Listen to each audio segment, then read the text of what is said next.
మత్తయి సువార్త 15వ అధ్యాయము 13వ వచనం. 5వ అధ్యాయము 13వ వచనం.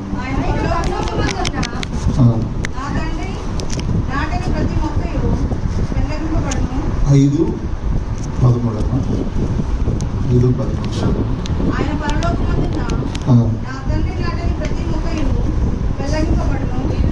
మీరు లోకమునకు ఉప్పై ఉన్నారు.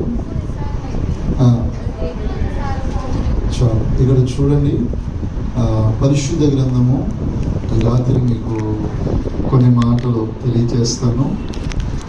దేవుని బిడ్డలు ఏ పోలికలో జీవించాలనేటటువంటి అంశాన్ని బట్టి క్లుప్తంగా కొద్ది నిమిషాల్లోనే నేను ముగిస్తాను. దేవుని బిడ్డలు ఈ విధమైనటువంటి పోలికలో వారి కుటుంబాలు ఉండాలి అనేటటువంటి విషయాన్ని నేను మీకు తెలియజేస్తాను. ఇక్కడ తెలియచేయబడుతున్నటువంటి మాట, మీరు లోకమునకు ఉప్పై ఉన్నారు.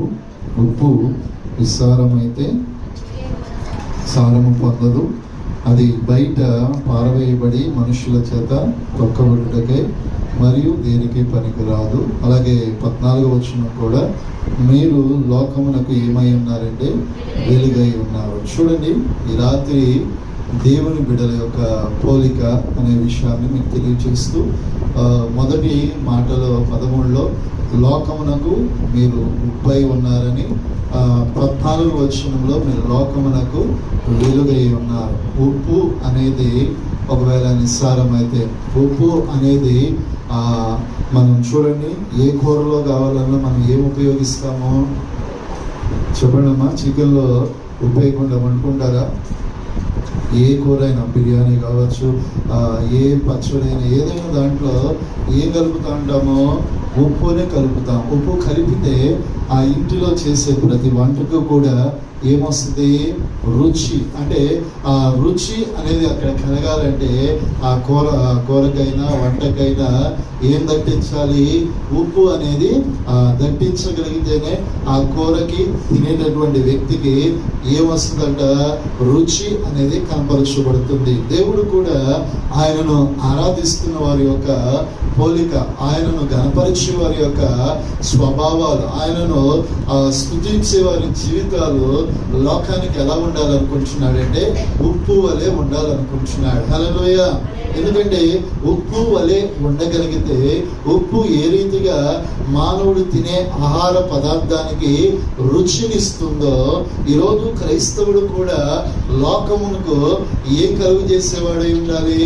రుచి కలిగిన పదార్థము వలె ఉండాలి. హల్లెలూయా. మన పదార్థము రుచిగా ఉండగలిగితే అందరూ తినగలుగుతారు, స్వీకరించగలుగుతారు. అదే పదము, అదే వంటకము కావచ్చు, రుచి లేకపోతే నాలుగుతోనైనా రాసుకుంటామా? రుచి లేని తింటామా? ఇంకోసారి వెళ్తామా? చెప్పండి, చేయలేం. అలాగే క్రైస్తవ జీవితం, ఒకసారి యేసుక్రీస్తు మన జీవితాల్లోకి వచ్చాక, ఒకసారి భక్తి అనేది ప్రారంభించినాక, ఒకసారి విశ్వాస జీవితంలో అడుగు పెట్టాక, లోకంలో మన భక్తి కావచ్చు, లోకంలో మన విశ్వాసం కావచ్చు, లోకంలో మన వ్యక్తిగత ఆధ్యాత్మికమైన జీవితం కావచ్చు, నీకే కాదు, నీ కుటుంబానికే కాదు, నీ ఇరుగు పొరుగు వారికి ఏమై ఉండాలంట? రుచికరంగా ఉండాలి. హల్లెలూయా. అంటే ఇతరులకు మనం ఎలా ఉండాలి? ఆశీర్వాదకరముగా ఉండాలి. ఏదో భక్తి చేసాం, నా ఇంట్లో నేనున్నా, నా పిల్లలతో నేనున్నా అంటే స్వార్థమే. నీ భక్తి ఇతరులకు ఏమవ్వాలి? కూర మీ ఇంట్లో చికెన్ చేసుకుంటే ఇరుగు పొరుగు వారు వాళ్ళ ఇంట్లో కూర చేస్తే మీరు ఏం చేస్తారు? తింటారా? తినరా? పంచుకుంటారా? పంచుకోరమ్మా. ఇరుగు పొరుగు క్రీస్తు ప్రేమను మనం కూడా ఏం చేయాలి? క్రియలేని విశ్వాసము. ఈ చేతితో మనం ఏ పని చేయకపోతే ఈ చేతిలోనే మనకు ప్రయోజనం ఉందా? ఒక యేసుని అంగీకరించాక ఆయన మన కొరకు ప్రాణం పెట్టాడు, తిరిగి లేచాడని ఆయన స్మరిస్తూ ఆరాధిస్తున్న మనము లోకానికి ఏమవ్వాలి? ఉప్పు వలె చేయబడాలి. హల్లెలూయా. అంటే ఆయన పోలికలోనికి రావాలంటే ఉప్పు ఏ పదార్థములో, ఏ వస్తువులో దట్టించిన రుచిగా ఎలా మార్చబడుతుందో, నువ్వు ఎక్కడ ఉన్నా, ఏ ప్రాంతంలో ఉన్నా, ఏ గృహంలో ఉన్నా, ఏ ఉద్యోగ స్థలములో ఉన్నా, ఏ వ్యాపార స్థలములో ఉన్నా, అక్కడ నీవు రుచికరముగా మార్చబడదువుగాక. మార్చబడాలంటే ఎలా? మన యొక్క ప్రత్యేకత, మన యొక్క మాట, మన విధానం, మన నడవడిక ఏం చేయాలి? మార్పు రావాలి. హల్లెలూయా. వాళ్ళు సినిమా పాటలు పాడితే ఆ సినిమా పాట పేరు చెప్పేటోళ్ళు ఉన్నారు మందిరాల్లో. హల్లెలూయా. ఈరోజు వాళ్ళు డ్యాన్సులు కడితే వారు ఒక స్టెప్ స్టార్ట్ చేయగానే వీళ్ళు వెళ్ళి ఆ పిచ్చి కళ్ళు దాగిన కోతిలాగా డ్యాన్స్ చేసే వాళ్ళు చాలా మంది ఉన్నారు. ఇది కాదు రుచి.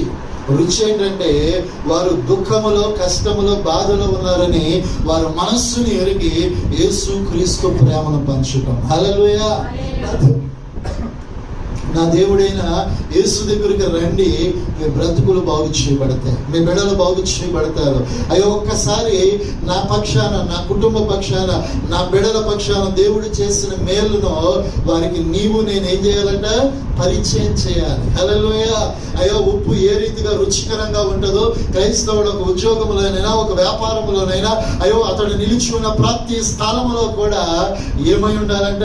ఉప్పు ఎలాంటి రుచినిస్తుందో అలాంటి రుచి కలిగినటువంటి, విలువలు కలిగిన భక్తి చేయువారముగా ఉందముగాక. అలాగే మీరు లోకమునకు ఏమై ఉన్నారు? వెలుగు. హల్లెలూయా. ఈ లైట్ అనేది ఒకసారి ఆరిపోతే ఈ ప్రాంతం అంతా ఎలా ఉంటుంది? చీకట్లో మనం నడవగలుగుతామా? చీకట్లో మనం పనులు చేసుకోగలుగుతామా? ఈ లోకము అంధకారములో ఉంది. ఈ లోకము అయ్యో శరీరీచ్ఛలను నెరవేర్చుకోవటానికి, పాపపు అయ్యో బ్రతుకులో మానవుని జీవితం నడిపించబడుతుంది.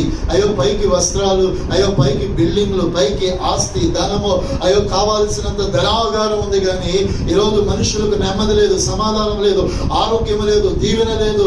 అయ్యో వారు మొక్కని మొక్కు లేవు, అయ్యో వారు చేయని యాగాలు లేవు.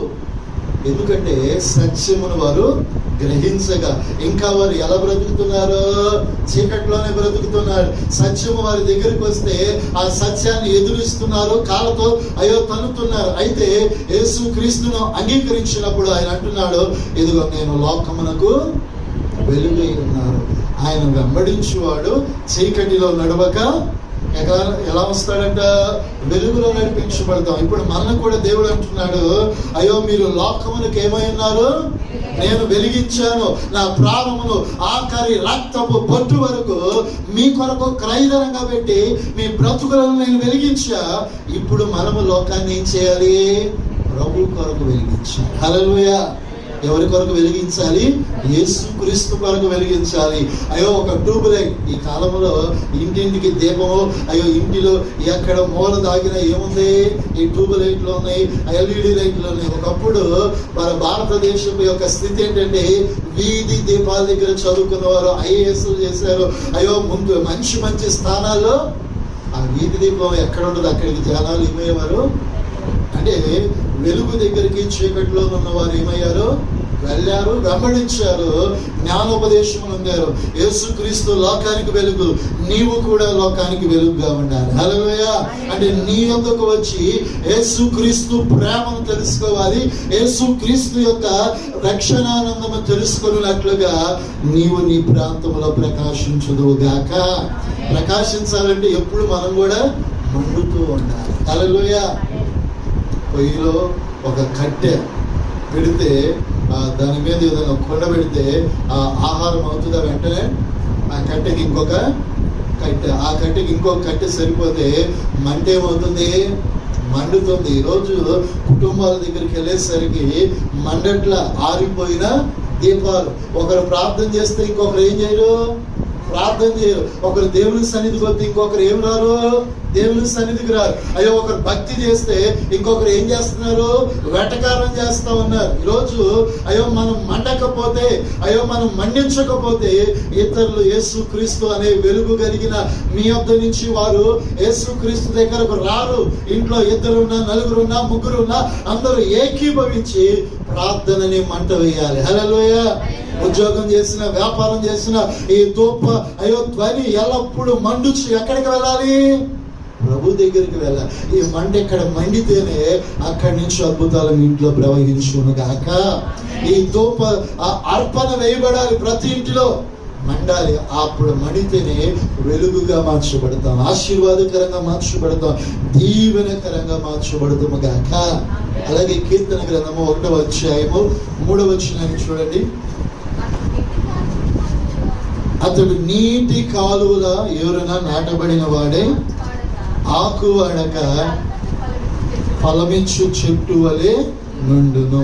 ఒకటి ఉప్పు వలె ఉండాలి, రెండవది వెలుగు వలె ఉండాలి, మూడవదిగా ఆకు వాడక నిత్యము ఏమైంది, తన కాలమందు ఫలాన్నిచ్చే చెట్టు వలె ఉండాలి. క్రైస్తవుడు ఎప్పుడు చూసినా పెద్దల చూపులు చూడకూడదు. పెద్దల చూపులు అంటే ఎవరైనా సహాయము, ఎవరైనా దగ్గరికి వెళ్ళి చేయి చాపాలనే చూపు పెద్దల చూపులు అంటారు. అదే ఆ వ్యక్తి తన కాలమందు ఏమవ్వాలంట, ఆకు వాడక ఫలించని చెట్టు వలె ఉండాలి. అంటే ఏ సమయమైనా, ఏ సందర్భమైనా, ఏ పరిస్థితిలోనైనా మనం వాడిపోకూడదు. హల్లెలూయా. భక్తిలో వాడిపోకూడదు, ఆధ్యాత్మికంగా వాడిపోకూడదు, ఆర్థికంగా వాడిపోకూడదు. ఎప్పుడు కూడా ఫలించేటటువంటి చెట్టుల వలె మార్చబడాలి. ఫలించే అనుభవాలు వాళ్ళకి రావాలి. హల్లెలూయా. ఈరోజు ఫలించటము అంటే ఆదివారం ఆరాధనకి వెళ్తే ఫలిస్తామా? చెప్పండి. సహవాసం మంచిదే, కానీ ఆ ఫలితాలు కనబడాలంటే నీ ఇంటిలో ఆ ఫలాలకు తగినటువంటి నడవడిక ఉండాలి. హల్లెలూయా. ఆ ఫలాలు ఆ చెట్టు నుంచి రావాలంటే చెట్టు వేరుకి ఏం కావాలి? పాదు చేసి ఏం పోయాలి? నీరు పోయిపోతే ప్రయోజనం ఉందా? యోబు అంటున్నాడు, ఆయన వాక్యము నీటి వలెను, మంచు బిందువుల వలెను ఉన్నది అంటున్నాడు. అంటే ఈరోజు మనము ఫలించేది చెట్టు వలె ఉండాలంటే వాక్యం యొక్క హెచ్చరికలు ఉండాలి. వాక్యాన్ని ప్రతి క్రైస్తవుడు కూడా ఏం చేయాలి?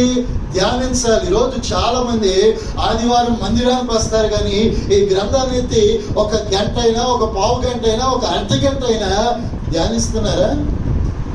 కనీసం అవగాహన ఉండట్లా. ఎవరు ఏది చెప్పినా గుడ్డిగా. అందుకే అసత్యం ఈరోజు ఒక విస్తారంగా లోకంలో ఏమవుతుంది? ప్రచారం చేయబడుతుంది. అదే సత్యం అనుకుంటున్నాడు క్రైస్తవుడు. ఈ అపోస్తుల బోధలో కావచ్చు, ఈ అపోస్తుల నియమాల్లో కావచ్చు, ఉన్నది ఉన్నట్లుగా వారు ప్రకటించారు. దాని కొరకే తన ప్రజలను సిద్ధపరిచారు. ఈరోజు మనము కూడా మన కాలమందు ఫలించే చెట్టు వలె ఉండాలంటే ఆ చెట్టుకు పాదు చేయబడి ఏం పోయాలి?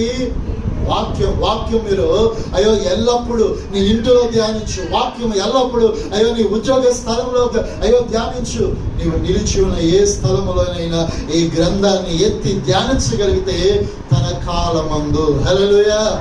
ఎంతో మంది మీ కాలంలో మిమ్మల్ని దాటుకుని వెళ్ళిపోతూ ఉంటారు. మనం ఇంకా వెనకే.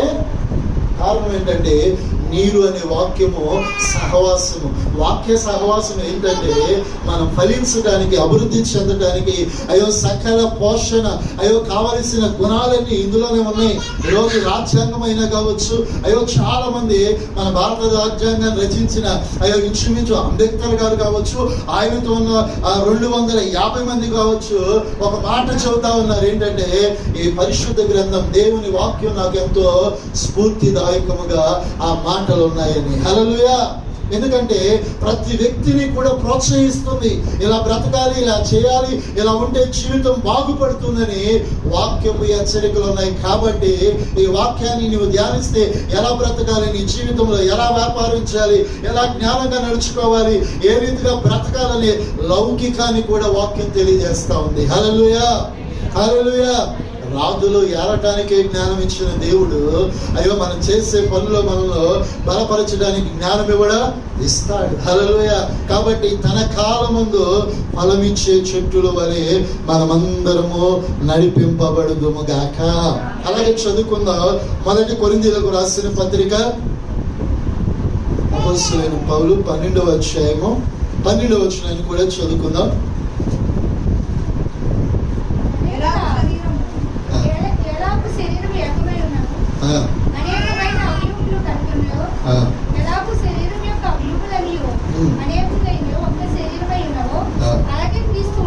క్రీస్తు ఉన్నాడు. ఇక్కడ 14 శరీరం ఒక్కటే అవిములుగా ఉండగా అనేకమైన అవిములుగా శరీరం ఏకమై ఉన్నను అనేకమైన అవయవములు కలిగి ఉన్నదో అలాగే శరీరము అవయవములన్నీ అనేకములై ఉన్నాయి, కానీ ఒక శరీరమై ఉన్నాము. అలాగే క్రీస్తు కూడా ఉన్నాడు. అంటే క్రీస్తు ప్రభుల వారి యొక్క పోలికలోనికి బైబిల్ చెప్పినట్లుగా మనం వెళ్ళాలంటే ఒకటి ఉప్పు వలె ఉండాలి, రెండవది వెలుగు వలె ఉండాలి, అలాగే తన కాలమందు ఫలమిచ్చే చెట్టు వలె ఉండాలి. మనమందరము కూడా ఏక శరీరం. అంటే అవయవములు వేరైనా కూడా ఇవన్నీ దేనితో ఇమిడి ఉన్నవి? శరీరంతో ఇమిడి ఉన్నాయి. చెయ్యి ఇంకో చాటు లేదు, కాలు ఇంకో చాటు లేదు, చెవి ఒక చాటు లేదు, అయ్యో కనుగుడ్లు ఇంకొక చాటు లేదు. ఇవన్నీ కూడా శరీరములో ఏమై ఉన్నవి? భాగములై ఉన్నాయి. హల్లెలూయా. దేవుని మందిరములో కూడా మనమందరము కూడా ఒకవేళ ఒక్కొక్కరు ఒక్కొక్క ప్రాంతం, ఒక్కొక్కరు ఒక్కొక్క పరిస్థితులు కలిగిన వారమే. అయితే మనమందరము యేసు రక్తము చేత కడగబడిన వారము. మనందరము కూడా ఏమై ఉన్నామో? ఒకే ఒక్క అవయవం. మనలో ఏమనకూడదు? భేదాలు ఉండకూడదు. మనలో ఏముండకూడదు? భేదాభిప్రాయాలు ఉండకూడదు. ఈ శరీరంలో చెయ్యి తన పని చేయకపోతే ఏమవుతుంది? ఈ చెయ్యి తన పని చేయకపోతే ఈ చెయ్యిని ఏమంటారు? పక్షవాతము.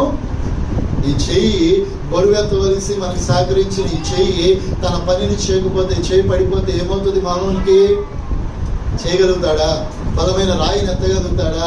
అయ్యో బలమైన బిందెని కానీ బకెట్ని కానీ ఎత్తగలుగుగా ఆ చెయ్యి ఏమైపోయినట్లు?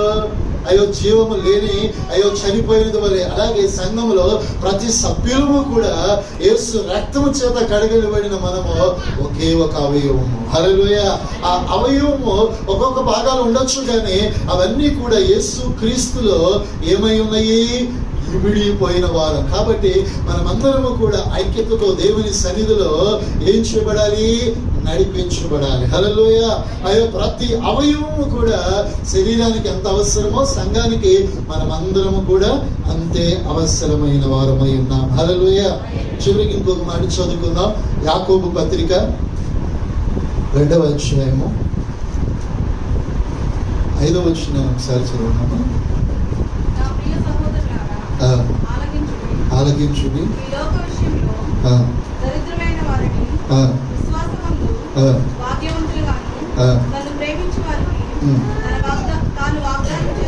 తాను వాగ్దానం చేసిన రాజ్యమునకు వారసులుగా ఉండుటకు దేవుడు ఏర్పరుచుకొనలేదా? చూడండి, దేవుని యొక్క బిడలు ఆయన పోలికలోనికి రావటానికి దేవుడు మనల్ని ఏం చేసుకున్నాడంటే, ఆయన ప్రేమించి తన వాగ్దానం చేసిన రాజ్యమునకు మనల్ని ఏం చేశాడంటే వారసులుగా ఉండుటకు పిలిచాడు. పిలిచినప్పుడు ఆ రాజ్యమున కొరకై నిరీక్షణ ఎవరికి ఉండాలి?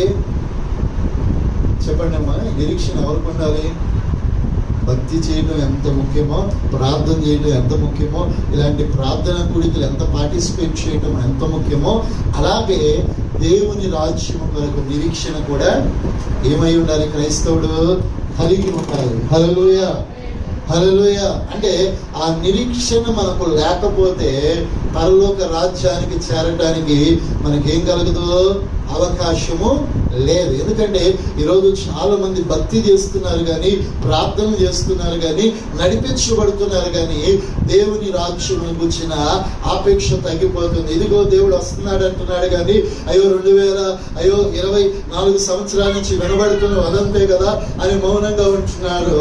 కానీ మీకు చెప్పే మాట ఏంటంటే, ఆయన నిన్ను నన్ను ఎవరి రాజ్యం అంటే ఆయన రాజ్య వారసులుగా చేస్తానన్నాడు. కాబట్టి ఆ వారసత్వాన్ని సంపాదించడం కొరకు ఆ వాగ్దానం విషయంలో నిరీక్షణ కలిగిన వారముగా అయ్యో ఆయన పోలికలో మనమందరము నడిపింపబడుదుముగాక.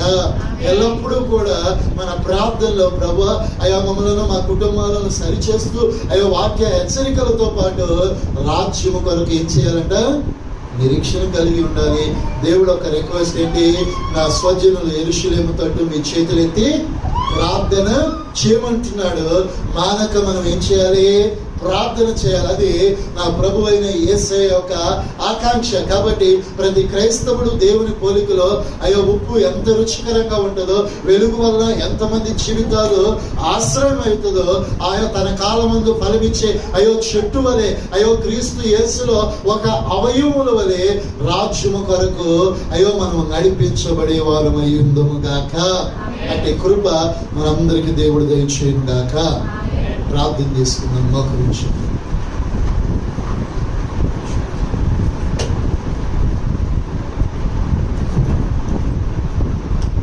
అందరూ కూడా కలం తీసుకుని మహాగణుడే నుంచి ప్రేమాస్వరూపునికి ఈ శ్రేష్టమైనటువంటి రాత్రి కాల సమయం మీ సన్నిధిలో మేము నిలుచుకోక మిమ్మల్ని కనపరచుటకు మీరు ఇచ్చిన మంచి కృపను బట్టి స్తుతిస్తూ నీ సన్నిధికి ఈ ఉపవాస కూడిక 4వ రాత్రి నడిపించావు.